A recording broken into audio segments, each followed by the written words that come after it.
سبحان اللہ سبحان اللہ. ہاتھ اٹھا کے تم نے دعا شروع کر دی, اللہ سے تمہاری مناجات اور گفتگو عرض و معروف شروع ہو گیا, آنسو بہنے لگے, کرم متوجہ ہو گئے. بتائے اللہ کیسے متوجہ ہوتا ہے؟ کفیل بھائی کو, مولانا کو, پیر صاحب کو کہا حضرت ادھر دیکھیں نا, حضرت ادھر دیکھیں نا, حضرت ادھر دیکھیں نا.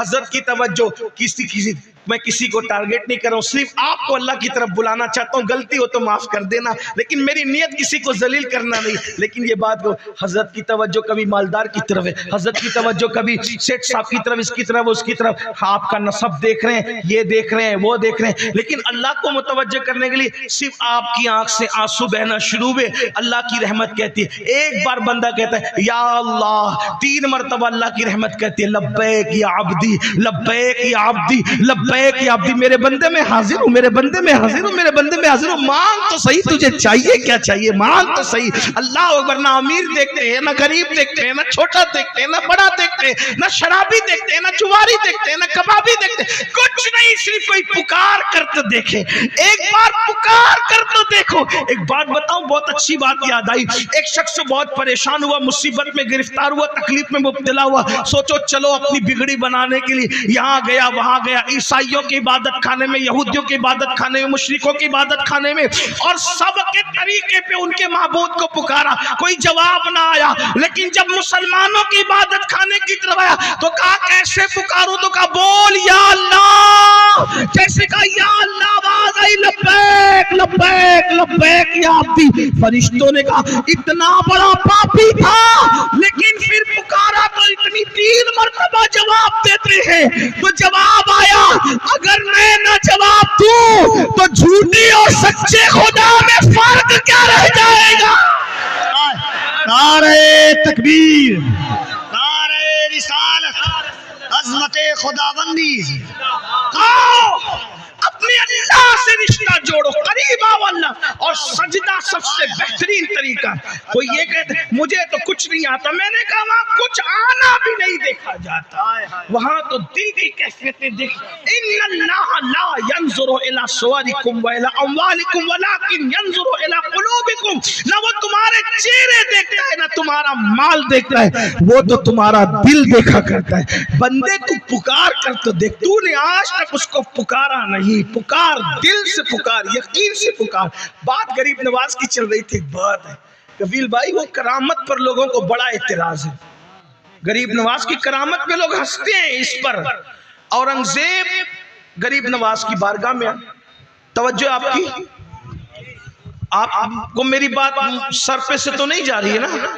ویسے میں بھی دیہاتی آدمی ہوں, تو دیہاتی لوگوں کو دیہاتی کی بات کچھ سمجھ میں آ سکتی ہے. میں کوئی پڑھا لکھا آدمی نہیں, علماء کی جوتیاں سیدھی کرنے والا بندہ, دیہاتی آدمی. لیکن آپ کو اگر بات سمجھ میں آ رہی ہو تو آپ میری طرف متوجہ رہے. اورنگزیب مزار پر گئے, غریب نواز کے مزار پر. اس کا مطلب یہ ہے کہ 1857 سے پہلے بادشاہ بھی مزار والا تھا اور رعایا بھی مزار والی تھی. کیا بات ہے حضرت, اللہ اللہ. 1857 کے بعد نظریات بدلے.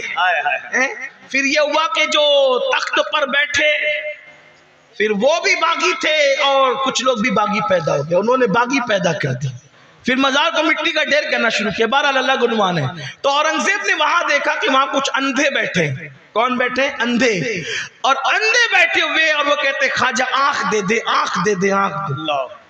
سرکار اورنگزیب عالمگیر نے ان اندھوں کو غریب نواز سے آنکھ مانگتے دیکھا تو ان اندھوں کو دھمکی دی کہ میں فاتحہ پڑھنے جا رہا ہوں, اگر میرے فاتحہ پڑھنے تک تمہیں آنکھ نہیں ملی تو میں تم سب کو قتل کر دوں گا. اے اورنگزیب, یہ تیرا دستور ہمیں سمجھ میں نہیں آیا. آنکھ مانگتے خواجہ سے تو دھمکی تجھے جس سے مانگ رہے اس کو دینا چاہیے, مانگنے والوں کا کیا قصور ہے.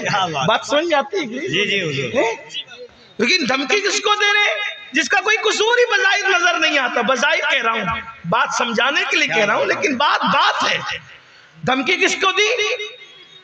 اورنگزیب نے اندھوں کو دی. اور گئے فاتحہ پڑھنے, واپس آئے. جو برسوں سے بیٹھ کے آنکھ مانگ رہے تھے نہیں مل رہی تھی, آج مل گئی آنکھ. دھمکی اندھوں کو دی اور آنکھ خواجہ غریب نواز نے دے دی. اچھا, لوگوں کو یہ بھی لگا کہ یہ ابھی شرک کے خلاف تقریر کیا, پھر شرک بکا کہ غریب نواز نے آنکھ دی. میں نے کہا تجھے نہیں پتا تجھے نہیں پتا. جب ہم کہتے ہیں نا کہ ڈاکٹر نے دوا دی تو میں اچھا ہو گیا, تو یہ بھی تو شرک ہو سکتا ہے نا؟ ہو سکتا ہے کہ نہیں ہو سکتا ہے؟ ہو سکتا ہے, لیکن تم جیسے خپتیوں کی نظر میں ہو سکتا ہے اور ہم جیسے توحیدیوں کی نظر میں نہیں ہو سکتا. کیوں؟ وجہ یہ ہے کہ جب کوئی یہ کہتا ہے کہ میں عبد الحمید ڈاکٹر کی دوا سے اچھا ہوا, تو ہمیں پتا ہوتا ہے کہ وہ مسلمان کے کہنے کا مطلب یہ ہے ڈاکٹر نے دوا دی, وہ سبب بنا, لیکن اچھا کس نے کیا؟ اللہ نے کیا. یہ بات ہوتی ہے. تو جب ڈاکٹر کی دوا اثر دکھا سکتی ہے تو غریب نواز کی دعا اثر نہیں دکھا سکتی. اللہ تو ڈاکٹر کی دوا کی برکت سے جب ہم ڈاکٹر کا نام لیتے تو غریب نواز کی دعا کی وجہ سے غریب نواز کا نام نہیں لے سکتے؟ بالکل لے سکتے. بات سمجھ آتی ہے؟ یہ بات ہے. اور حضرت عارف رومی کہتے ہیں کہ عبداللہ کی زبان سے جو نکلتا ہے اس کو اللہ پورا کر دیتا ہے. تو گویا کہ عبداللہ کی بات اللہ ہی کی بات ہوتی ہے. یہ بات ہے کہ نہیں ہے؟ ٹھیک ہے. اب کیا ہوا؟ بات جو تھی اورنگزیب کی دھمکی تھی اندھوں کو, اور آنکھ کس نے دی؟ غریب نواز نے. یا غریب نواز دھمکی اندھوں کو ملی, آپ نے آنکھ کیوں دے دی؟ تو بات فلسفہ یہ سمجھ میں آیا کہ وہ اندھے جو تھے نا وہ کامچور تھے, کیونکہ غریب نواز کے لنگر بٹ رہا تھا, کھاتے تھے, مزہ کرتے تھے, ادھر ادھر دیکھ کے کہتے تھے آنکھ دے دے خواجہ, آنکھ دے دے خواجہ, دل سے نہیں مانگتے تھے. بات سمجھ میں آئی؟ تو پھر جب اورنگزیب نے کہا اگر تم کو آنکھ نہیں ملی تو تمہیں مار ڈالوں گا, قتل کر دوں گا, تو جب جان پہ بنائی نا, اب ادھر ادھر دیکھ کے نہیں, پورے یقین سے کہا اب تو جان جائے گی, آنکھ دے دے. تو جس دن یقین سے مانگا اس دن غریب نواز نے ان کو عطا فرمایا. نعرہ تکبیر, نعرہ رسالت. بات یہ ہے. اور پھر پکارنے والا پکار اٹھا, اعلیٰ حضرت کا تربیت یافتہ استاد زمن حضرت مولانا حسن خواجہ ہند, وہ دربار اعلیٰ تیرا کبھی محروم نہیں مانگنے والا تیرا. واہ واہ واہ واہ. تو یقین سے مانگو, یقین مضبوط کرو, ہو نہ ملے گا مطلب ملے گا. اللہ کی چوکھٹ سے اپنا رشتہ مضبوط کرو, سجدے کے بغیر نہیں ہو سکتا. اگر آپ یہ سوچتے ہیں کہ میں نماز چھوڑ کر کے اللہ سے یہ اپنا رشتہ مضبوط کر لوں گا تو نہیں ہو سکتا. مضبوط پہلے سجدے کی طرف آؤ, اللہ کے گھر کی طرف آؤ. اور ایک بات میری یاد رکھنا, اپنے مسائل کا حل کل بھی اللہ کی چوکھٹ پہ تھا اور آج بھی اللہ کی چوکھٹ پہ. جڑو اللہ سے. 10 منٹ کا ٹائم لگتا ہے, صرف 10 منٹ کا ٹائم, اور اگر نہیں نکالو گے 10 منٹ کا ٹائم تو پھر وہ عذاب ہے, وہ عذاب. سوچو تو صحیح, اللہ کے رسول فرما رہے اتنا لمبا سانپ ہے 70 سال کی مسافت تک, 1000 سال تک کہ اس کا زہر ہڈیاں گھلے گی, ہڈیاں ٹوٹے گی, بکھرے گی, نہ جی سکے گا نہ مر سکے گا. اور اس سے بڑی بات, اللہ اکبر, آقا فرماتے بے نمازی کو قیامت تک ڈسیں گے وہ سانپ, سکون نہیں ملے گا, کہیں چین نہیں ملے گا. دنیا کی زندگی تو چند دن کی ہے, چند لمحوں کی, چند ساتھ کی ہے. تو اللہ کے بندے توبہ کرو, نمازی بنو. تیسرا بڑا گناہ, گناہ کبیرہ, ماں باپ کی نافرمانی, ماں باپ کو ستانا. اب میں نے اس کو نماز کے بعد اس لیے بیان کیا کہ کچھ لوگ نماز پڑھتے ہیں لیکن ماں باپ کا خیال نہیں کرتے. تو پتہ ہے جو نماز پڑھے اور ماں باپ کا دل دکھائے اس کی نماز بھی قبول نہیں ہوتی. اللہ کے رسول فرماتے ہیں جس سے ماں باپ راضی اس سے اللہ راضی, جس سے ماں باپ ناراض اس سے اللہ ناراض. آج کل نوجوان لڑکوں کا, لڑکیوں کا کیا حال ہو گیا, انہیں ماں باپ کی کوئی پڑی ہی نہیں, پرواہ ہی نہیں ان کو, ماں باپ کی کچھ پڑی نہیں, کوئی پرواہ نہیں ان کو. کیا حال ہے ان کا, ماں باپ کو بڈھا بڈھی, ڈوکرا ڈوکری, پتہ نہیں کیا کیا کہتے ہیں, اور ہنستے. بیوی کا منہ دیکھ لیا, ماں باپ سے بغاوت. اور آج کل کی لڑکیاں اور بچیاں بھی ایسی ہیں کہ معاذ اللہ ان کو سب سے زیادہ برا کوئی لگتا ہے دنیا میں تو ساس اور سسر برے لگتے. ایسی عورتیں اپنا بہت بڑا نقصان کر رہی ہے. کیا نقصان کر رہی ہے پتہ ہے, اپنے شوہر کو وہ جہنمی بنا رہی ہے. کیونکہ جب تو اپنے شوہر کو ماں باپ کی بغاوت سکھائے گی تو تیرا شوہر تو جہنمی ہوگا. تو اچھی بیوی وہ نہیں ہو سکتی جو شوہر کو جہنمی بنائے.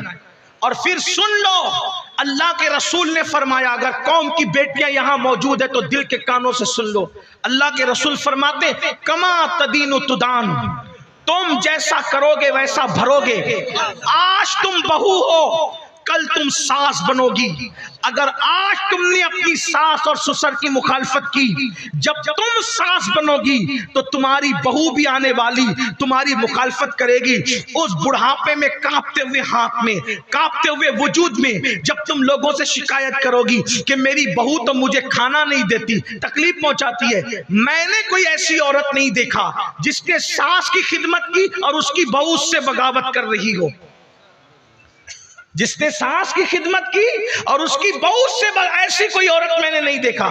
ہمیشہ بہویں اس وقت بغاوت کرتی ہے جب تم اپنی ساس سے بغاوت کرتی, کیونکہ یہ اللہ کا قانون ہے, اللہ کا قانون ہے. اللہ اکبر. تم اگر کسی کو اذیت دو گے, تکلیف دو گے, تو تمہارے آنے والے اس سے زیادہ تمہیں تکلیف دیں گے. یہ کوئی انصاف ہے کہ تمہارے ساس سسر نے, جو تمہاری ساس ہے, جب تم کو لایا تو کتنے اہتمام سے لایا. میں تو کہتا ہوں یار ساس سے جتنی محبت ہونی چاہیے اس سے اتنی کسی سے نہیں ہونی چاہیے. جتنا سسر سے ہونا چاہیے اس سے کتنی. تو کہا وہ کیوں؟ میں نے کہا ذرا سوچ, جب تیری ساس سسر نے تجھے اپنے گھر لائے تو اتنے اہتمام سے لائے کہ اپنے پیر کو بھی اتنی شان سے اپنے گھر نہیں لاتے. جب تجھے لانا ہوا تو منڈپ لگایا, شامیانہ لگایا, اتنا کھانا کیا, اتنا نکاح کا اہتمام کیا, ایسی بارات نکالی, شان سے لایا تجھے گھر. اور جو اپنے گھر میں اتنی شان سے تجھے لائے تو اسی کو اپنے گھر سے نکال دے, یہ ظلم نہیں ہے؟ اور یاد رکھنا, حضرت ابو موسیٰ اشعری جس وقت یمن کے قاضی بن کر مدینے سے یمن جا رہے تھے تو اللہ کے رسول نے ان کو نصیحت کی تھی, اے ابو موسیٰ, بلکہ ابو موسیٰ نہیں, حضرت معاذ ابن جبل, معاذ بن جبل جب یمن کے قاضی بن کے جا رہے تھے تو اللہ کے رسول نے معاذ ابن جبل سے کہا, اے معاذ, مظلوم کی بد دعا سے بچنا, کیونکہ مظلوم کی بد دعا اور اللہ کے درمیان کوئی پردہ اور حجاب نہیں ہوتا. تو مظلوم اگر کتا ہو تو اس پر ظلم کرنے سے بھی عذاب آتا ہے. مظلوم اگر چڑیا ہو اس پہ ظلم کرنے سے بھی اللہ کا عذاب آتا ہے. اگر ساس سسر کو تم مظلوم بنا دو, ماں باپ کو تم مظلوم بنا دو, ان پہ ظلم کرو تو کتنی تباہی آئے گی. اس لیے میں نوجوانوں سے کہتا ہوں, کتنی بڑی سے بڑی نعمت کو کھونا ہو تو ماں باپ کے لیے کھو دو, مگر ماں باپ کو مت کھونا, کیونکہ ماں باپ ایسی نعمت ہے کہ ایک مرتبہ کھو دو تو دوبارہ وہ نعمت نہیں مل سکتی. دوست کھو دو, دوست ملے گا. بچے مر جائیں, اللہ نہ کرے بچے پھر پیدا ہوں گے. علم چلا جائے پھر حاصل ہوگا. دولت کھو دو پھر ملے گی. بلکہ اگر عبادت بھی کھو جائے پھر عبادت مل سکتی ہے. لیکن ماں باپ وہ نعمت ہے, ایک بار چلی گئی نا دوبارہ نہیں مل سکتی. اور جس کے دامن میں ماں باپ کی دعا نہیں, وہ دنیا میں کبھی سکون اور چین کی زندگی نہیں گزار سکتا. ماں باپ کی دعا چور کو ولی کتب بنا دے, ابدال بنا دے, اور ماں باپ کی بد دعا ولیوں کو بھی ولایت سے نیچے گرا دے. آپ کیا سمجھتے ہیں؟ بڑے بڑے ولیوں کی ولایت چھن گئی ماں باپ کی بد دعا سے. حضرت فضیل بن عیاض ولی بنے, جب ان کی زندگی ہم نے پڑھی تو کہا ڈاکو بھی ولی بنتے ہیں. تو ان کی ماں کی دعا ہمیں نظر آئی ان کے پیچھے کہ جب وہ ڈکیتی کرتے تھے تو ان کی ماں دعا کرتی تھی, اللہ اس کو سدھار دے. بشر حافی پوری رات بغداد کے میخانوں میں شراب پیتے ہوئے پڑے رہتے تھے. ہم نے سوچا صرف بسم اللہ کا ورق اٹھا کے بھی کوئی ولی بنتا ہے؟ آج بھی تو لوگ بسم اللہ کے اوراق اٹھاتے ہیں, ولی کیوں نہیں بنتے؟ تو پتا چلا جب وہ میخانے میں ہوتے تھے تو بشر کی ماں ہاتھ اٹھا کے دعا کرتی تھی, اللہ میرے بیٹے کو سدھار, اس کو سنوار دے. حضرت اویس کرنی کے پاس اللہ کے رسول نے فاروق اعظم کو کہا کہ میرے اویس سے کہنا کہ میری امت کے لیے دعا کرے. میں کہتا ہوں جانے دعا جس سے دعا کروائے اویس کو یہ مقام ملا کیسے؟ تو آقا نے فرمایا اس کی ماں کی دعا نے اس کو اس مقام پر پہنچا. واہ واہ واہ واہ. ماں کی دعا سے کوئی اویس بن رہا ہے, ماں کی دعا سے کوئی بشر حافی بن رہا ہے, ماں کی دعا سے کوئی فضائل بن عیاض بن رہا ہے, ماں کی دعا سے کوئی مخدوم معینی بن رہا ہے, ماں کی دعا سے کوئی سلطان العارفین بایزید بستامی بن رہا ہے, ماں کی دعا سے کوئی مخدوم شمشانگیر سمنانی بن رہا ہے. یہ ماں کی دعائیں. ماں کی دعا کسی کو غوث العظم دستگیر بنا رہی, ماں کی دعا کسی کو خواجہ اعظم بنا رہی. بلکہ ایک بات آپ سے کہوں, میں کوئی بہت علم والا انسان نہیں, لیکن آپ کوئی کامیاب آدمی کی زندگی پڑھو, میں اس کے پیچھے ماں ثابت نہ کروں تو پھر کیا بات ہے. اللہ اللہ. بلکہ ہمارے آقا صلی اللہ علیہ وآلہ وسلم کو کسی کی دعا کی ضرورت نہیں. لیکن حضور علیہ السلام جب بچپنے میں ہے, حضور کی امی کہتی تھی اللہ میرے لال کو عروج عطا فرما, میں نے ایسے لال کو پیدا کیا ہے جس کی وجہ سے مشرق و مغرب میں میرے ڈنکے بچیں گے. آپ بتائیں تو صحیح, ماں کس کے پیچھے نہیں؟ ماں کی دعا. حالانکہ کچھ ہستیاں ایسے جن کو کسی کی دعا کی ضرورت نہیں ہے, لیکن بہرحال کہیں نہ کہیں ماں کی دعائیں آپ کو جلوہ افروز نظر آئے گی. میرے آقا علیہ السلام کے دیوانوں, آج کوئی ممبئی کمانے جا رہے, کلکتہ جا رہے, سعودی جا رہے, بیوی کو فون کریں گے, بچوں کو فون کریں گے, ساس سسر کو فون کریں گے, بوڑھے ماں باپ انتظار میں ہوں گے میرے بیٹے کا فون تو آئے. اولاد کو فون تک کرنے کی توفیق دی. اسی لیے میں ایک سوچتا ہوں, یا اللہ جو اولاد جیتے جی ماں باپ کی دریافت نہ کرے, ماں باپ کا حال دریافت نہ کرے, ماں باپ کا مزاج دریافت نہ کرے, وہ مرنے کے بعد ان کے لیے مغفرت کی دعا کیا کرے. ایک سچی بات کہہ دوں, سنیوں کی مجمع میں جب یہ بات کہتا ہوں تو بہت برا لگتا ہے میرے سنی بھائیوں کو, اور مجھے تو ملتا ہی سنیوں کا مجمع, الحمدللہ میں وہ خوش نصیب ہوں کہ اہل منبر بھی سارے سنی ہوتے اور سننے والے بھی سارے سنی ہوتے ہے نا. ابھی جب آئیں گے علماء, جائیں گے علماء, تو آپ دھکم دھکی, ریل پیل اور ایک دوسرے پہ گر پڑو گے. کیوں؟ حضرت کے ہاتھ چومو.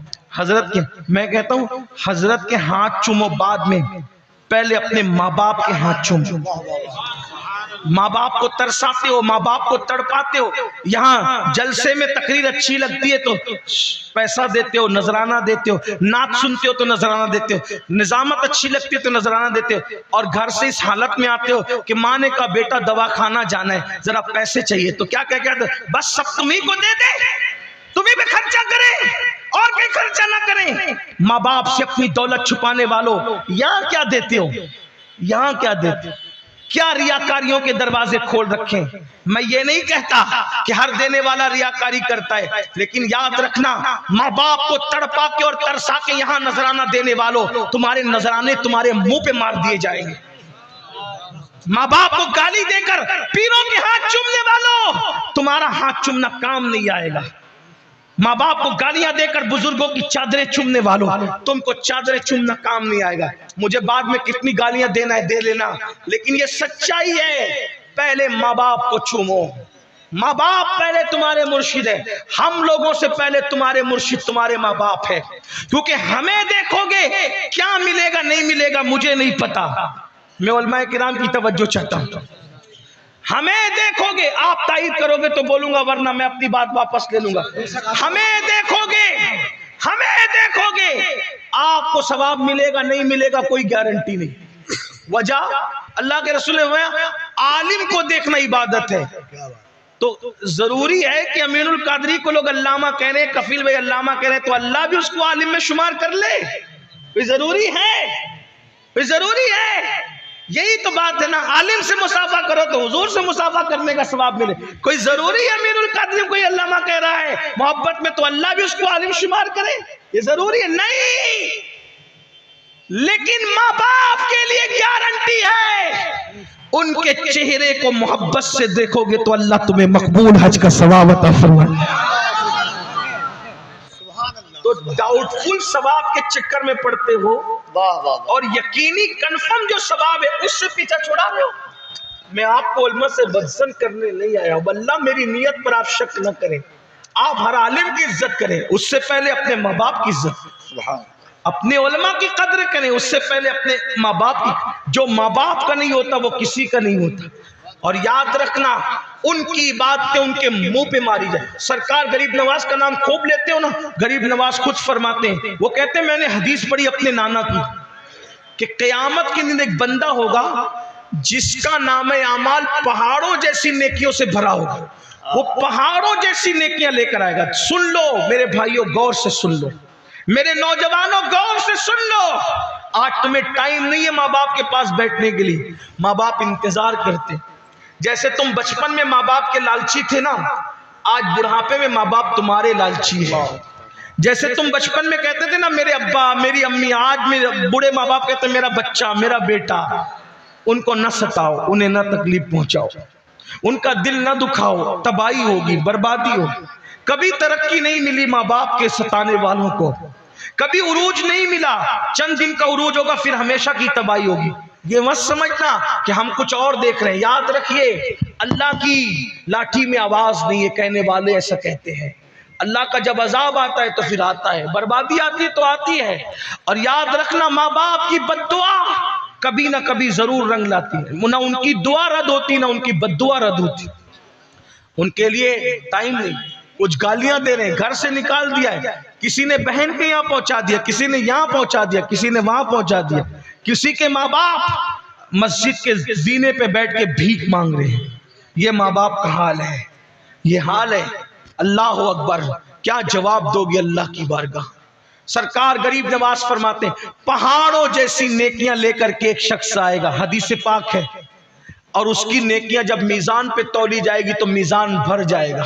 وہ اپنی نیکیاں دیکھ کے خوش ہوگا. ان قریب میں جنت میں جاؤں گا، ان قریب. ایسے میں کاغذ کا ایک چھوٹا سا ٹکڑا اس کے گناہ کے پلڑے میں گرے گا. جیسے گناہ کے پلڑے میں گرے گا تو اس کے گناہ کا پلڑا بھاری ہو جائے گا. حکم ہوگا اس کو منہ کے بل گھسیٹتے ہوئے جہنم میں لے جاؤ. پہاڑوں جیسی نیکیاں لانے والا. میرے بھائیوں اپنے پاس تو نیکی ہے بھی نہیں. ہم تو جمعہ کی بھی 2 رکعت نماز پڑھ کے بھاگ جاتے ہیں. ہم جمعہ میں بھی 14 رکعت پوری نہیں پڑھتے. آپ غور کرو فجر کب پڑھی تھی آج سے پہلے اپنی زندگی میں؟ فجر کب ہے ذرا سوچو تو صحیح. پوری زندگی فجر نہیں پڑھی. جنہوں نے پڑھی ان کو وضو کرنے کا طریقہ نہیں پتا، غسل کرنے کا طریقہ. ایک اچھا عالم اگر اپنا وضو چیک کرے تو ہم اپنا وضو ثابت نہیں کر سکتے. اللہ چیک کرے گا تو کیا وضو ہمارا ثابت ہوگا اور کیا غسل ثابت ہوگا؟ سوچو تو صحیح. کچھ نہیں اپنے پاس. جن کے پاس ہے ان کا کیا حال ہے؟ فرمایا پہاڑوں جیسی نیکیاں لے کر آئے گا، میزان بھر دے گا، لیکن صرف ایک کاغذ کا چھوٹا سا ٹکڑا گناہ کے پلڑے میں گرے گا تو گناہ کا پلڑا بھاری ہوگا. حکم ہوگا اس کو منہ کے بل گھسیٹتے ہوئے جہنم میں لے کر جاؤ. وہ کہے گا اللہ میرا گناہ کیا تھا؟ یہ کاغذ کے چھوٹے سے ٹکڑے میں لکھا کیا تھا جس نے میری ساری زندگی کی نیکی کو ہلکا کر دیا؟ تو اس وقت تو فرمایا جائے گا بندے تو نے صرف ایک مرتبہ اونچی آواز سے اپنی ماں سے یا اپنی باپ سے بات کی تھی، چلا کر اپنی ماں سے یا اپنے باپ سے بات کی تھی. وہ چلانے کا ایک گناہ لکھا ہوا تھا جس نے ساری زندگی کی نیکی کو ہلکا کر دیا. ماں باپ سے چلا کے بات کرو تو یہ مسلک اعلیٰ حضرت کا نعرہ خوب لگاتے ہو. کبھی سیکھا بھی مسلک کیا ہے؟ مسلک اعلیٰ حضرت کا مطلب اعلیٰ حضرت کا راستہ. اعلیٰ حضرت کیا فرماتے ہیں؟ اعلیٰ حضرت نے صرف مصطفیٰ جان رحمت پہ لاکھوں سلام ہی نہیں لکھا. اعلیٰ حضرت نے کعبے کے بدر الدجا تم پہ کروڑوں درود شریف نہیں لکھا. اعلیٰ حضرت نے صرف الامن والعلا نہیں لکھا. اعلیٰ حضرت نے صرف زبدۃ الزکیہ نہیں لکھا. اعلیٰ حضرت نے صرف منیر العین نہیں لکھا، بلکہ اعلیٰ حضرت نے یہ بھی لکھا. وہ سب لکھا، سچ لکھا، لیکن یہ بھی لکھا جب اپنے ماں باپ سے بات کرو. مسلک اعلیٰ حضرت میں ماں باپ سے بات کرنے کا طریقہ کیا ہے؟ کبھی سوچا؟ ٹوپیوں کے کلر میں مسلک نہیں ہے، صرف نعروں میں مسلک نہیں ہے. مسلک امام احمد رضا کی کتابوں میں بیان کیا ہوا ہے. دیکھو کیا فرماتے ہیں. فرماتے ہیں کہ جب اپنے ماں باپ سے بات کرو ڈائریکٹ مت کرو، پہلے ان سے اجازت لو. یہ ہمارے مسلک اعلیٰ حضرت میں ماں باپ کا ادب ہے، اور وہ گھر سے نہیں ہے، سوداگران سے گھڑ کے نہیں، حدیثوں کی روشنی میں لکھا. پہلے ماں باپ سے اجازت مانگو. ہم آپ سے بات کر سکتے ہیں، اگر وہ اجازت دیں پھر بات کرنا. وہ بھی کیسے بات کرنا؟ جیسے کوئی غلام اپنے آقا سے بات کرتا ہے ایسے بات کرنا، ان کے سامنے کندھے نہیں اچکانا، یہ ماں باپ کے آداب ہیں۔ کبھی ہم نے ایسی بات کی، بڑی معذرت کے ساتھ معافی چاہتے ہوئے، یار تمہارے دنیا دار تو دنیا دار ہے، تمہارے دین دار بھی مسلک اعلیٰ حضرت کے مطابق اپنے ماں باپ سے بات نہیں کرتے ہوں گے، کیا لگا رکھا ہے؟ ہم نے اپنے مسلک کو نہیں پہچانا، ہم نے پڑھا نہیں اپنے مسلک کو، ہم اپنی طبیعت کی بکریاں کھالتے رہے، ہم اپنی طبیعت کے نعرے لگاتے رہے۔ کبھی سوچا، کبھی غور کیا، ماں باپ کیا تھے؟ امام احمد رضا کو ان کی امی نے کہہ دیا مدینے نہیں جانا، حج کے سفر میں نہیں جانا، نہیں گئے، نہیں گئے۔ سفر حج کیا ہوتا ہے؟ امی سے اجازت لی، ماں نے کہا حج کو نہیں جانا، نہیں گئے۔ بتائے تڑپ ہوئی تو پھر ماں کے پاس گئے، ماں جانا چاہتا ہوں، اجازت دے۔ جب تک ماں نے اجازت نہیں دی، امام احمد رضا سیدی اعلیٰ حضرت سفر حج کو روانہ نہیں ہوئے۔ اور آج ماں باپ کہتے ہیں، ہاتھ جوڑ کے بیٹیوں سے ماں باپ کہتے ہیں اور تو وہاں نکاح نہ کر، تو بیٹی منہ چلا کر کے کہتی ہے تم نے اس کے ساتھ رہنا ہے کہ میں نے رہنا ہے؟ سوچو، غور کرو۔ ایسے لوگ کبھی خوشیاں نہیں پا سکتے، ایسے لوگ کی زندگیوں میں کبھی خوشیوں کی بہاریں نہیں آ سکتی۔ لڑکے ماں باپ سے کہتے ہیں تم نے رہنا ہے کہ ہم نے رہنا ہے، تمہارا دور گیا ہمارا دور آیا۔ یاد رکھنا، جس شادی میں ماں باپ کے آنسو نکلے اور ان کا دل ٹوٹے، ایسی شادی کبھی شادی خانہ آبادی نہیں ہو سکتی، وہ شادی خانہ بربادی ہوگی۔ آپ کے ماں باپ کو چھوڑ کے جب عبادت کا صلہ نہیں ملتا تو ماں باپ کو چھوڑ کے شادی کی خوشیاں کیسے مل سکتی؟ نادانی نہ کرو، یہ سب تمہیں کون سکھائے گا؟ یہ دین سکھائے گا۔ سیریل میں یہ نہیں سیکھو گے، فلموں میں یہ نہیں سیکھو گے، یہ سیکھو گے تو دین میں سیکھو گے، یہ سیکھو گے تو شریعت میں سیکھو گے۔ آئیے ماں باپ کی بات آئی تو میں ایک بات آپ کو بتاؤں، آپ کو اندازہ ہوگا ماں باپ کی اہمیت کیا ہے، ماں باپ کی دعا کی برکت کیا ہے، ماں باپ کی دعا کی عظمت کیا ہے۔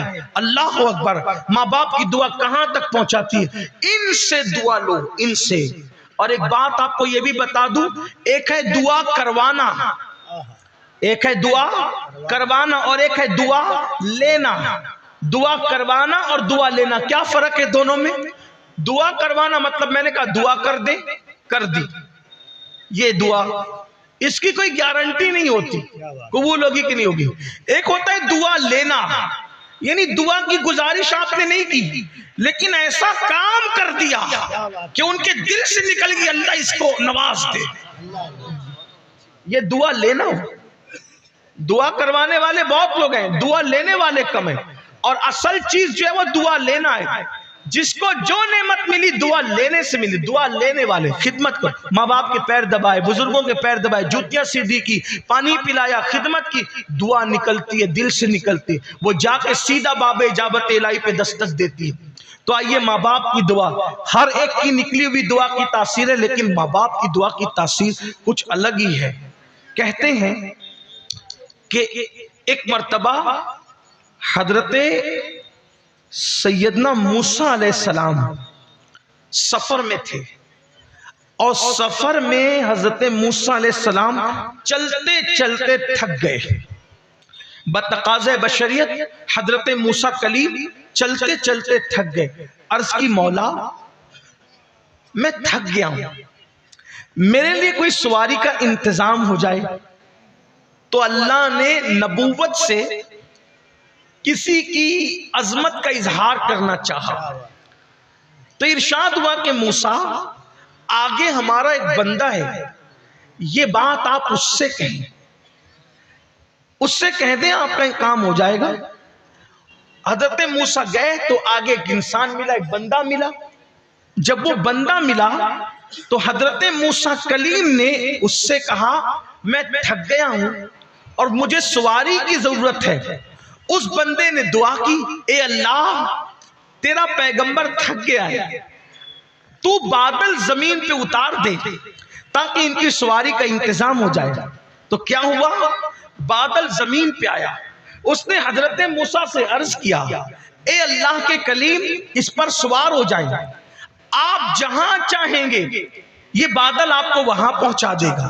حضرت موسیٰ سوار تو ہو گئے، سوار ہونے کے بعد آپ نے اللہ سے عرض کی مولا یہ بندہ ایک عام سا بندہ دکھتا ہے لیکن اس کی دعا میں اتنا اثر ہے کہ اس نے بادل کو زمین پہ بلایا تو بادل زمین پہ آ گیا۔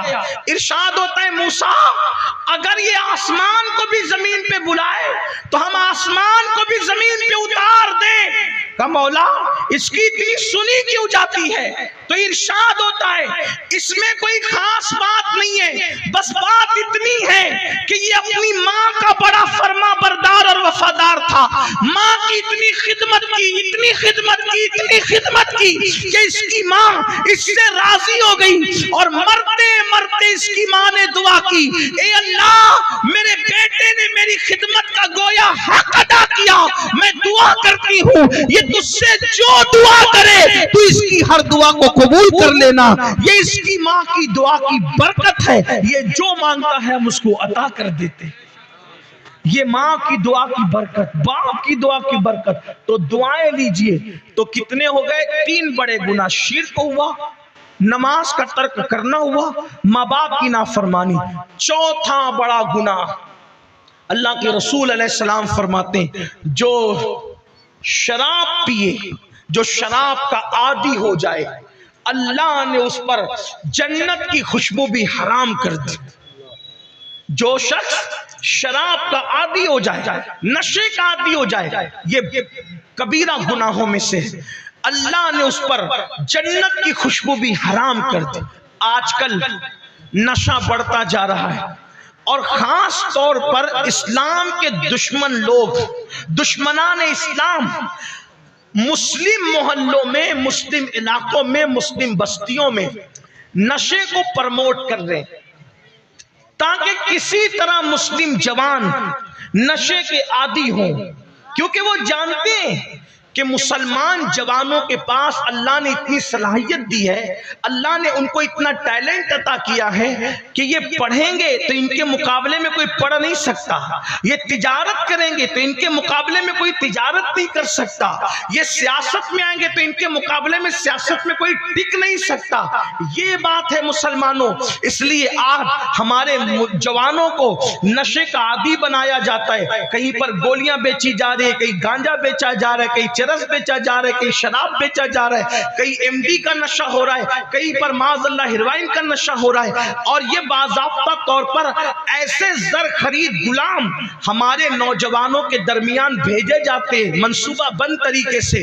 کوئی جوان اگر با اخلاق ہو، با کردار ہو، خوبصورت ہو، جس سے ترقی کا اندیشہ ہو کہ یہ ترقی کرے گا، یہ آگے بڑھے گا، یہ پڑھے گا آگے بڑھے گا، تجارت کرے گا آگے بڑھے گا، اس طرح کے معاملات جن کے ساتھ ہوتے ہیں ان کو نشے کا عادی بنایا جاتا ہے، ناکارہ بنایا جاتا ہے۔ آج حالات یہ ہیں کہ فیشن کے نام پر فلمیں دکھا کر، سیریل دکھا کر، آرٹ کے نام پر، اس کے نام پہ، اس کے نام پہ ہمارے جوانوں کو آج نشے کا عادی بنایا جا رہا ہے۔ کل تک وہ جوان جو بہت ترقی کی امنگیں رکھتا تھا، جب 2 پیسہ آ گیا نشے کا عادی بن گیا تو اب قرض میں ڈوبا جا رہا ہے، سود میں ڈوبا جا رہا ہے، طرح طرح کے جو ہے وہ بوجھ تلے ڈوبا جا رہا ہے۔ میری قوم کے جوانوں، آپ نشے کے لیے نہیں تھے، ہمارے مذہب میں نشے کی اجازت نہیں ہے۔ آپ جانتے ہیں نشہ کیا ہے؟ اللہ کے رسول صلی اللہ علیہ وآلہ وسلم ارشاد فرماتے ہیں جو دنیا میں صرف ایک گھونٹ شراب کا پیے گا اور بغیر توبہ کے مر گیا، جب وہ اپنی قبر سے قیامت کے دن اٹھے گا یا تو اس کا چہرہ سور کی طرح ہو جائے گا یا تو اس کا چہرہ بندر کی طرح ہو جائے گا۔ یاد رکھنا، آپ لوگ کہتے ہیں، کچھ لوگ کہتے ہیں نہیں مولانا میرے دوستوں نے مجھے ماں کی قسم دی، باپ کی قسم دی، بیوی کی قسم دی، بچے کی قسم دی۔ میں کہتا ہوں میرے بھائی، اگر لوگ تجھے قرآن کی قسم دے کے بھی نشہ کرائیں تو تجھے نشہ کرنے کی ضرورت نہیں۔ اگر تجھے لوگ اللہ کی قسم دے کر بھی شراب پلائیں تو تجھے شراب پینے کی ضرورت نہیں، اس لیے کہ حرام کاموں میں کوئی کتنی بڑی قسم دے دے تجھے اس کی قسم نہیں ماننا، اس طرف نہ جاؤ۔ یاد رکھنا، جب تک مسلمان نشے سے دور تھے، مسلمانوں یہ ہندوستان پر 700 سال تک تم نے حکومت کی،